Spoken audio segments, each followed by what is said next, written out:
मैं आप सभी से अनुरोध करूंगा, सभी अपने स्थान पे खड़े हो जाएं। दिवंगत हमारे साथीगण के लिए 2 मिनट हम मौन रखेंगे।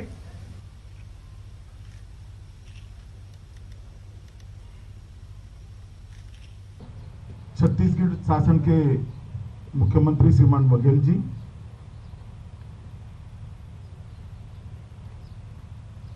DIB Shri Arvind Kumar ji, Shri Vijay Kumar ji, DG CRPF,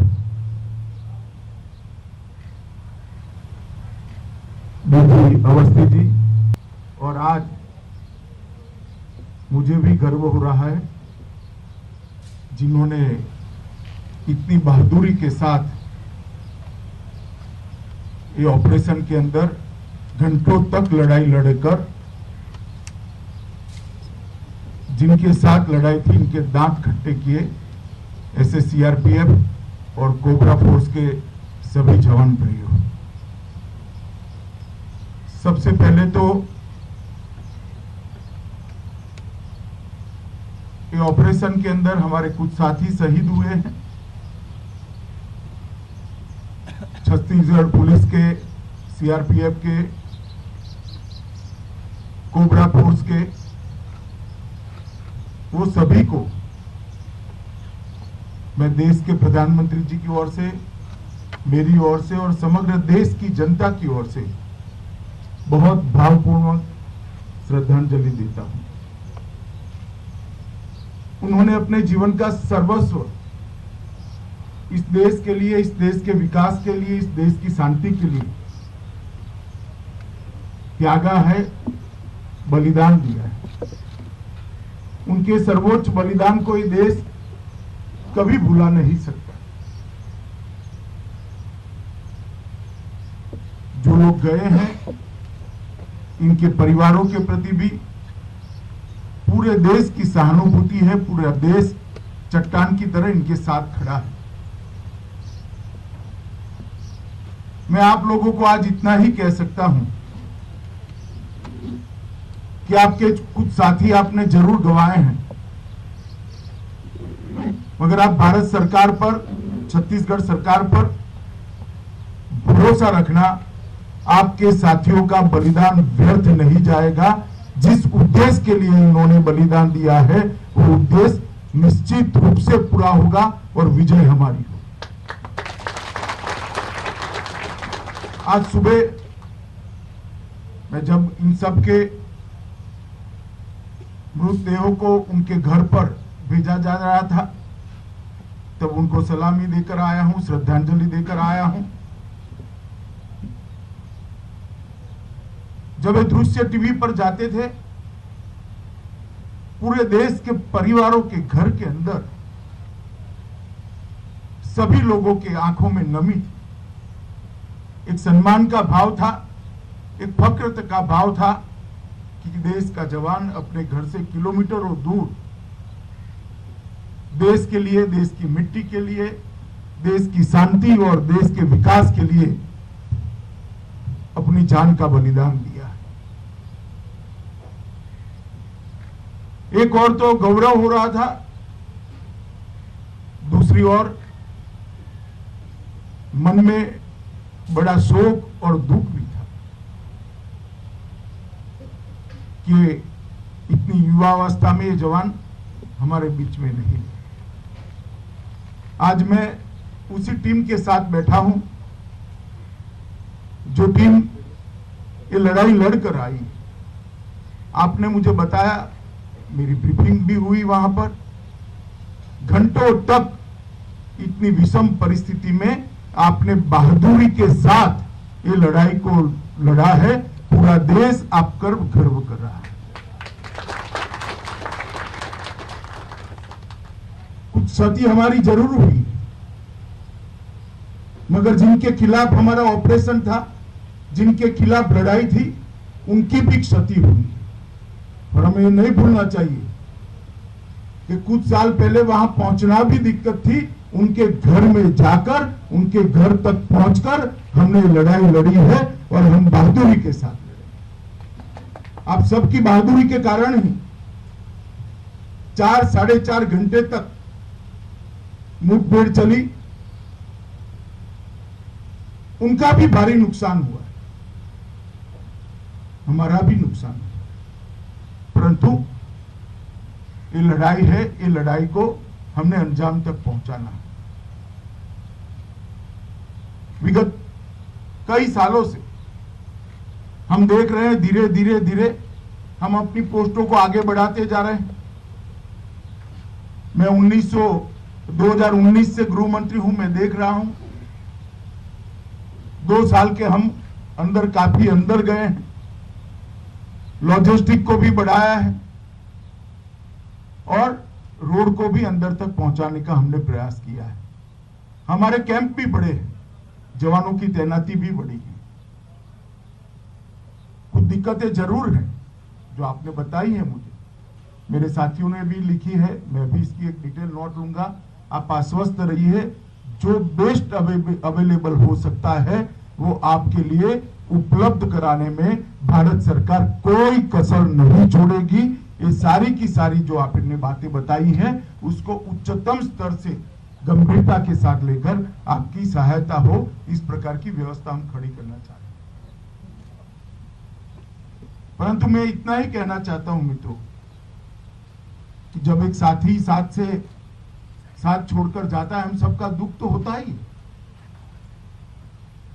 परंतु ये पूरे क्षेत्र के हजारों गरीब जो आज नक्सल समस्या के कारण लाखों करोड़ों लोग विकास से महरूम है, यहां ना उद्योग आ सकता है, ना रोजगार आ सकता है, ना अच्छी स्कूलें बन सकती है, ना अस्पताल बन सकते हैं, ना कॉलेज बन सकते हैं।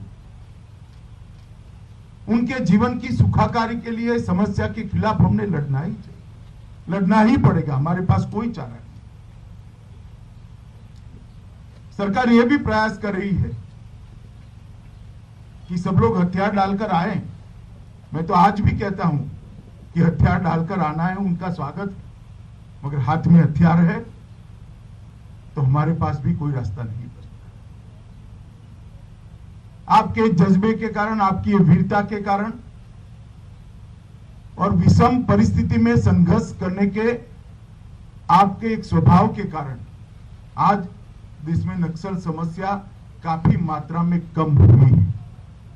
बहुत सारे क्षेत्रों को हमने इस समस्या से बाहर निकाल दिया है और ये क्षेत्र जहां मैं खड़ा हूं वो आज समस्या का एपिक सेंटर बना हुआ है और ये क्षेत्र में आपकी तैनाती है तो आपकी एक विशेष जिम्मेदारी है कि लड़ाई अपने अंतिम चरण में पहुंची है, उस वक्त जरा भी हिम्मत गवाए बगैर जिस वीरता के साथ आपने परसों लड़ाई लड़ी है, इसी भाव को, इसी वीरता को कंटिन्यू करते हुए जब तक विजय नहीं होता हमने लड़ना पड़ेगा, लड़ना चाहिए और विजय की प्राप्ति करनी चाहिए। अन्य राज्यों से कोऑर्डिनेशन, स्टेट गवर्नमेंट का कोऑर्डिनेशन अच्छा ही है, ये सारी चर्चा भी हुई है, कार्य योजना भी बनी, मगर लड़ाई होती है तो क्षति भी होती है और जब साथी जाता है दुख भी होता है। ये दुख जितना आपको है उतना ही हमें भी है,